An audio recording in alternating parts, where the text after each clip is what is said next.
Hello, welcome to the Drawn Hungry YouTube channel. Today we're doing something a little different. Normally we have our dinner parties, but today we are doing a pitch to plate challenge. Today we are going to be taking one of the dishes that has been pitched in a previous game of Drawn Hungry, and we are now going to create that here in the real world and see, is it a winner? Is it a dud? Is it going to surprise us? I don't know. We'll see. So with that being said, let's go ahead, hop on my tablet and see what dish we will be creating today. Okay, so for this first challenge, what I'm thinking is let's go to one of my favorite episodes. We had this player, Anaia Castenada, who came in and just smoked the whole game in 2 rounds. If she played so well, there has to be something really, really good in what she presented during that game. So let's go in and take a look at her very first presentation, and I'm sure there's going to be something in there that I like.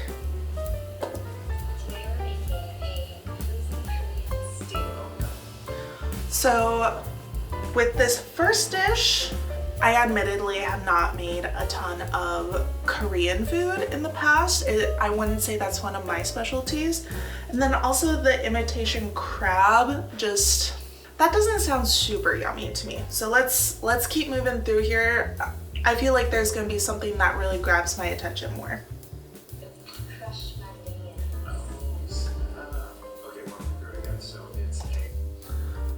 Now Anaia is speaking my language. Cheesecake, tamarind, guava, and macadamia nuts. I think that's what we're going to be creating today. I'm thinking what I'm going to do is crack open my cookbooks, find a basic cheesecake recipe.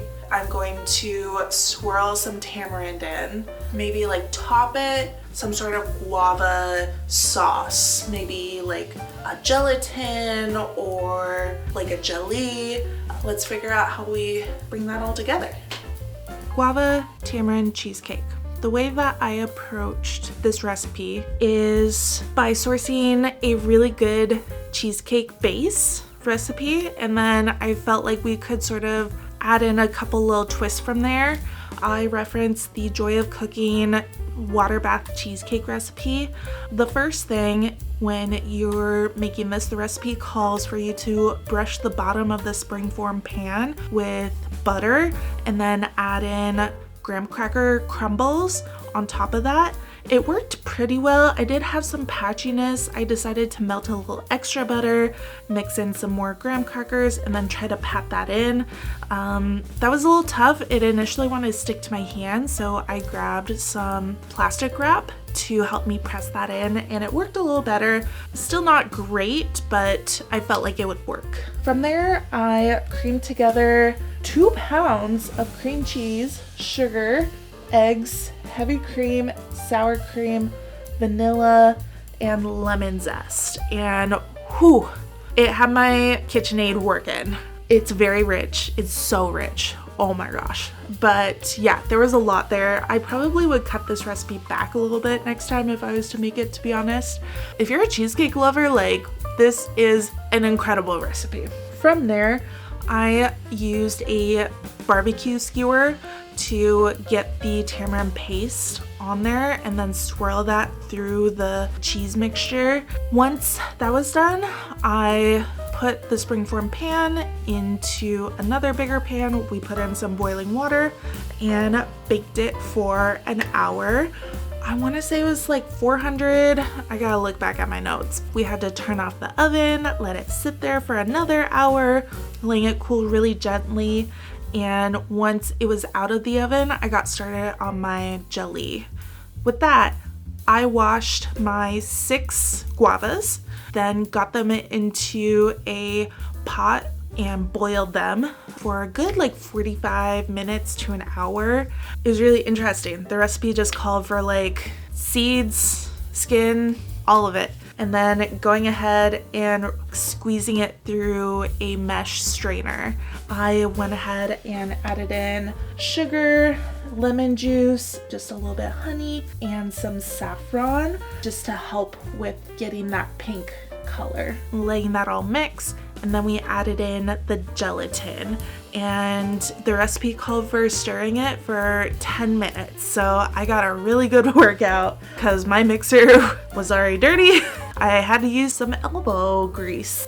Once everything was ready, I went ahead and poured the jelly on top of the cheesecake and popped that into the fridge. Now, at this point, you're probably wondering like, hey, Jordan, where did those macadamia nuts go that you were talking about it? Well, fun story. I completely forgot about them. I've been enjoying snacking on them, I can tell you that. Unfortunately, there is no macadamia nut element this time. All right, so we have a guava tamarind cheesecake right here. I will admit, the graham cracker crust didn't really cooperate. I sort of had to go back and scrape up the crust off of the bottom. Maybe if I were to try this again, I'd line the bottom with parchment paper. However, the guava, it looks great. Like, it is like solid there. I'm super excited to try it. This is not a beginner-friendly recipe. It takes time. This has to set for at least 6 hours. Let's go ahead and take a taste and see if it was all worth it.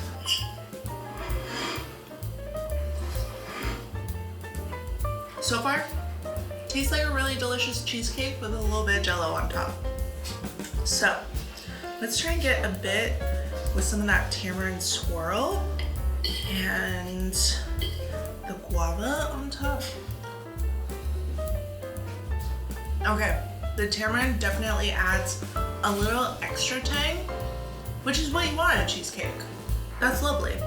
My overall thoughts, I think you could impress the hell out of somebody, your friends, family, with like this really pretty jelly on top of a really delicious cheesecake. Like, joy of cooking, you know what you're doing when it comes to cheesecake. Like, that is a superb filling. That's gonna be dangerous having this whole thing in our house. The crust like tastes nice. I would even prefer it to be just a little bit crunchier. Maybe got just a smidge soggy. I could definitely bump up the guava flavor. Overall, like, this is delicious. Do I think I would get top marks on Top Chef from Padma Lakshmi? No, because this doesn't scream tamarind or guava. It just sort of is a really nice cheesecake. With all that being said, I hope that you go ahead and get yourself a game of Drawn Hungry. You can go to drawnhungry.com, play with your friends, your family, cook up some great ideas. You can take a page out of my book and go ahead and try to make those ideas into a reality, just the way I did here today. You can also buy Drawn Hungry on Uncommon Goods right now in a variety of retailers across Portland, and hopefully soon many more across the country to come. With that being said, I hope you have a wonderful day and bon appetit.